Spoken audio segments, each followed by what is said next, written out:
Assalamualaikum warahmatullahi wabarakatuh. Semoga semuanya dalam keadaan sehat, serta diberikan kekuatan serta kesabaran dalam menghadapi musibah-musibah yang menimpa keluarga kita atau teman-teman dekat kita sendiri. Pada kesempatan kali ini, saya akan membahas salah satu lirik lagu Panji Sakti yang luar biasa, berjudul Prahmen Perahu. Ini akan launching pada bulan Agustus, mudah-mudahan semuanya berjalan lancar dan dalam kondisi negara kita juga jauh lebih baik. Lebih baik daripada hari ini tentu saja. Nah, lagu Prahmen Perahu ini termasuk lagu yang menurut saya memiliki banyak kode, memiliki banyak tanda, memiliki banyak uh, uh, dunia yang dijalin oleh Panji sendiri. Karena itu saya sampai menulisnya menjadi 5 bait. Ini sebuah pendekatan saja ya. Uh, Siapapun di antara Anda sekalian bisa saja melakukan cara yang berbeda. Namun dengan menuliskan ini saya bisa melihat relasi antar kata, relasi antar bait dan segalanya. Pertama, kita mulai mungkin dengan judul ya. Kita menggunakan cara berpikir sebagian itu kadang-kadang penting untuk melihat keseluruhan. Prahmen sendiri dalam istilah dalam maknanya sendiri adalah sebagian dari sebuah keseluruhan. Karena itu sebenarnya setiap lagu Panji pada dasarnya adalah prahmen dari lagu-lagu Panji secara keseluruhan. Secara kebetulan kita mendapatkan lagu Panji yang berjudul Prahmen Perahu. Nah, di dalam lagu ini ada beberapa kata yang menurut saya bisa kita pecahkan bersama, kode-kodenya itu, sehingga kita mengerti kenapa lagu ini indah didengar. Ya, jadi memahami lagu adalah dari yang kita dengarkan. Tentu saja itu yang paling pokok, bukan dari kata-katanya ya. Tapi dari bagaimana cara kata-kata itu dinyanyikan. Berbeda saat kita menghadapi teks puisi yang tertulis, itu kan masing-masing orang, masing-masing pembaca menafsirkan dengan caranya sendiri.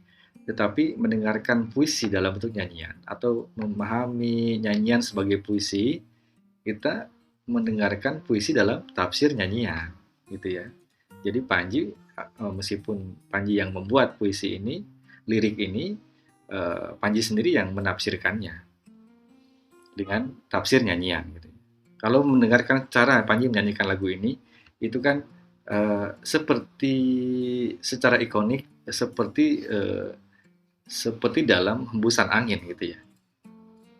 Silakan nanti didengar lagi baik-baik. Jadi lagu ini dinyanyikan dengan irama angin yang temponya lambat begitu. Dan kenapa Panji menyanyikannya begitu? Karena dia mengikonisasi gitu ya. Kata-katanya sendiri. Kata-katanya kan ada hembusan, juga ada hirupan gitu ya. Kemudian ada ini kan latarnya adalah alam laut ya. Meskipun ia tidak menyebutnya tapi menyebut gelombang. Nah, di sini ada kata badai gelombang di bait terakhir. Ini memberi tanda bahwa Panji membangun latar lautan. Nah, kenapa disebut prahmen perahu? Pertama, sering kita dengar misalnya kalau di dalam acara pernikahan atau acara pelepasan, biasanya seseorang yang kita tokohkan, yang kita tuakan, mengatakan kalian akan mengarungi lautan gitu ya. Nah, ini artinya lautan itu adalah prahmen dari kehidupan kita. Naik perahu itu adalah prahmen dari salah satu prahmen dari kehidupan kita. Tidak semua orang di dunia ini pernah naik perahu. Karena itu prahmen perahu dapat digunakan di berbagai misalnya acara khotbah pernikahan, khotbah pelepasan, di gunung sekalipun, di daratan sekalipun.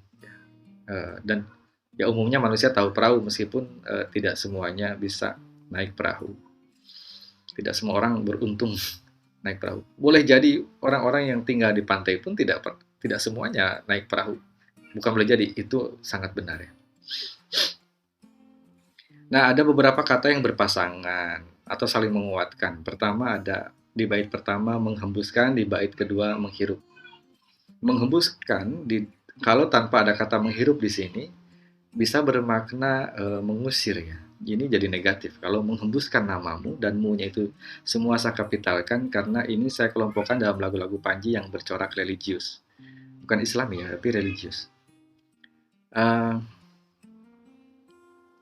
menghembuskan namamu, kemudian nanti menghirup kalimatmu. Jadi Panji memasangkan hembus dan hirup di dalam lagunya sendiri. Kalau orang bernafas, saya kan bernafas, kita bernafas itu kan menghembuskan napas, juga menghirup napas. Jadi bernapas itu menghembus dan menghirup. Nah, di dalam praktik menghembus dan menghirup ini, seorang yang disebut religius adalah seorang yang didefinisikan oleh lirik lagu ini sebagai seorang yang tidak pernah jauh dari engkau, dari Tuhan begitu. Ya, dan itu sebaik-baiknya manusia menurut saya. Pada saat kita menghembuskan kata-kata kita, nafas kita sendiri, dan nafas itu punya Tuhan juga, maka disitulah ada Tuhan.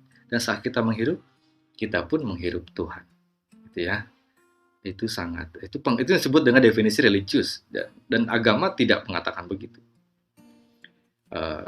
Sufisme menurut saya adalah salah satu bagian dari religiusitas. Ya. Jadi bukan praktik keagamaan dalam arti syariat kalau dalam Islam. Nah, di mana menghembuskan namamu ini ternyata diterangkan di atas perahu yang kau lubangi. Kaunya juga tentu masih engkau yang Tuhan. Dan aku cemas sendiri. Kenapa Tuhan melubangi perahu yang kita kenakan? Kalau ini dipahami sebagai alegori dari sebuah pramen kehidupan. Karena ini adalah amatan yang cermat menurut saya bahwa ya perahu yang kita kendarai atau hidup yang kita sedang tunggangi ini sesungguhnya ditentukan batasnya oleh yang membuatnya. Jadi perahu itu bukan milik si aku, tentu adalah perahu yang diciptakan Tuhan untuk ditunggangi, dikendarai si aku. Dan hidup ini kan fana, seperti perahu yang dilubangi. Ya, cepat atau lambat, ya tentu air akan menggenangi perahu itu sehingga akan tenggelam. Wajar jika kemudian di hari keempat, kalau yang saya tulis, Panji mengatakan aku cemas sendiri.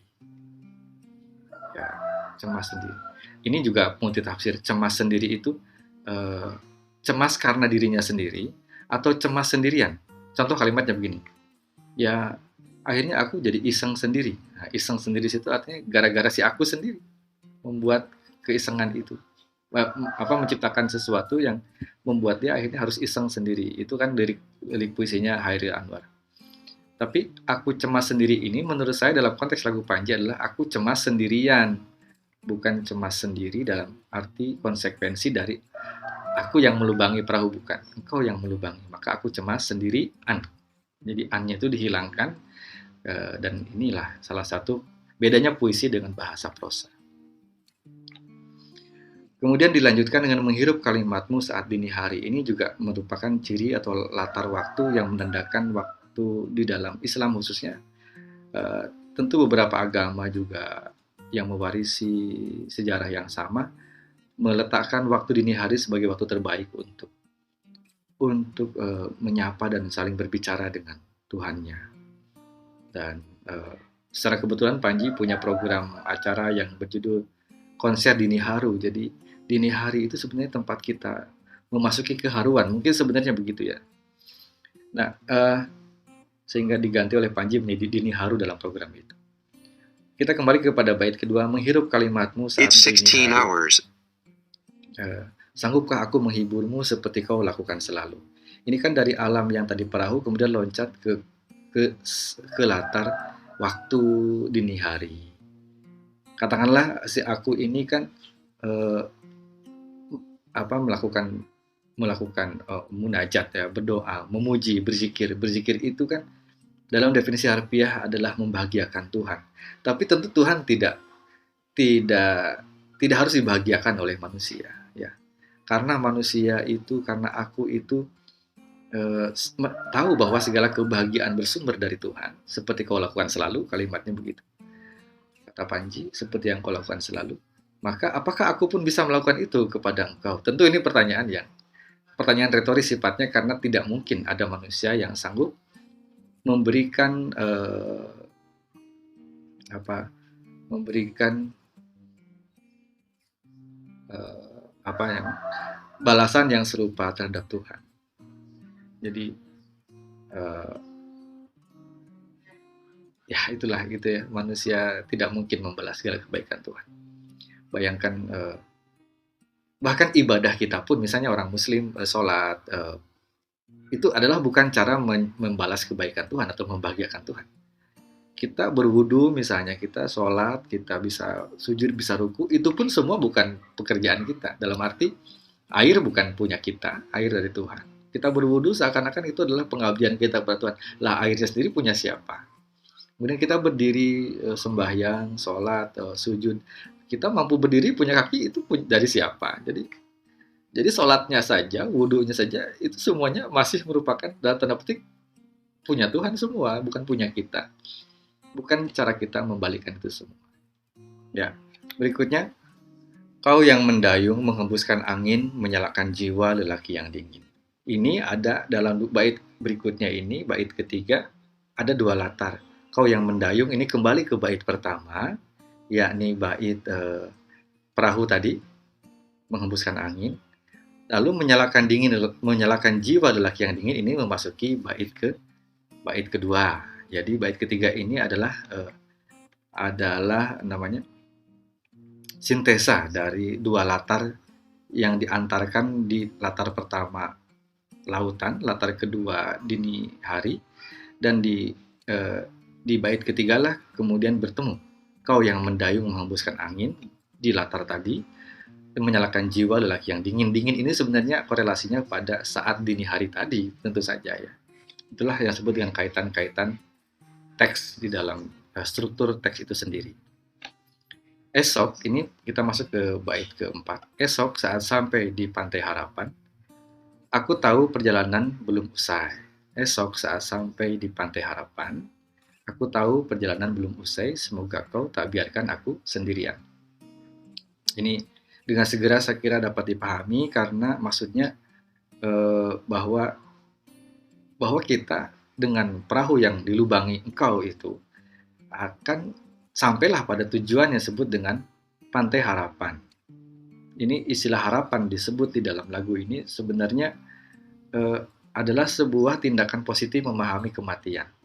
Jadi mati itu kan ditakuti, tapi seorang yang mencintai dan menyadari bahwa Tuhan itu memberikan cinta melalui tahapan-tahapan yang kita akan lalui, maka makhluk wajib menyebut itu adalah harapan. Wajib kita menganggap itu positif. Jangan sampai kematian kita pahami negatif. Kematian merupakan bahasa cinta Tuhan juga. Karena itu wajib kita menyebut itu harapan kita. Sejauh kita berharap mati dalam arti yang positif, maka insya Allah di situ Tuhan juga memberikan jalan yang terbaik buat kecintaan kita. Jadi kematian jangan dinegatifkan. Esok saat sampai di Pantai Harapan, aku tahu perjalanan belum usai. Ya, kita diberikan ilmu, manusia diberikan ilmu untuk memahami bahwa kematian adalah terminal saja. Kita akan meneruskan perjalanan lagi ke langkah berikutnya. Dan kemudian si aku lirik berdoa, semoga kau tak biarkan aku sendirian. Seperti di saat hidup ini, aku menyadari aku bahagia karena dan tidak bisa membalas kebahagiaan itu dengan cara membahagiakanmu. Tapi apakah di saat nanti kau masih akan juga membahagiakan aku, begitu ya? Ini juga kembali pada pertanyaan retoris tadi. Aku tahu perjalanan belum usai, semoga kau tak biarkan aku sendirian. Ini kan sama berelasi dengan bait ketiga, bahwa sanggupkah aku menghiburmu seperti kau lakukan selalu. Bait kedua ya. Nah, siapakah engkau itu didefinisikan pada bait terakhir. Bait kelima, kaulah andalan saat aku dicumbu badai gelombang. Ya, engkau itu adalah andalan saat aku dicumbu badai gelombang. Badai gelombang ini alegori untuk masa hidup yang belum sampai ke Pantai Harapan tadi. Jadi masih di lautan. Jadi ini merefleksikan dua dunia, ya, dan dunia alegori laut atau alegori laut sebagai hidup, kemudian ada latar yang dibayangkan esok itu, kematian itu. Maka di saat sebelum itu semua terjadi, sebelum aku membayangkan ditinggalkan sendirian, aku pun berharap gitu. Genggam aku, dekap aku. Lari genggam aku, dekap aku ini dalam lagunya diutarakan 2 atau beberapa kali, dan itu menandakan ini menjadi ikonisitas dari cara manusia berdoa. Ekspresi doa kan berulang-ulang, ya, berulang-ulang diucapkan. Nah, demikian saya kira pentingnya memahami lirik lagu sebagai jalan kita beribadah juga, ya. Kita mendengar lagu adalah memasuki cinta, memasuki alam dan atau memasuki dunia. Tentu dunia dengan D kapital atau alam dengan A kapital, dalam arti bukan alam fisik, ya, bukan dunia fisik, tapi alam dalam arti yang seluruhnya, di mana di situ ada yang menguasai sang alam. Nah, karena itu membaca lirik adalah bagian dari kita berpikir, memikirkan hidup, dan memikirkan hidup adalah juga memikirkan mati, adalah bagian dari berzikir. Esensi berzikir adalah mengharap, adalah berdoa. Esensi doa adalah berpikir, dan dengan zikir dan berpikir itulah kita sebenar-benarnya memasuki cintanya Allah. Mudah-mudahan begitu. Ya, karena ya, kita hanya bisa berharap. Dan lagu ini merefleksikan harapan yang luar biasa melalui prahmen dari 2 alam. Ya, prahmen dari alam kita sendiri, alam lautan, dan membayangkan alam berikutnya. Ya. Saya senang sekali bisa mendapatkan lagu ini dan bisa membahasnya. Mudah-mudahan pendapat saya hanya salah satu dari bagian lain definisi, bagian lain dari tafsir lain yang sama-sama berharga bagi para penafsirnya dan para pendengarnya. Selamat untuk Panji dan semoga berkah dengan lagu ini. Assalamualaikum warahmatullahi wabarakatuh. Menghembuskan namamu di atas perahu yang kau lubangi, aku cemas sendiri.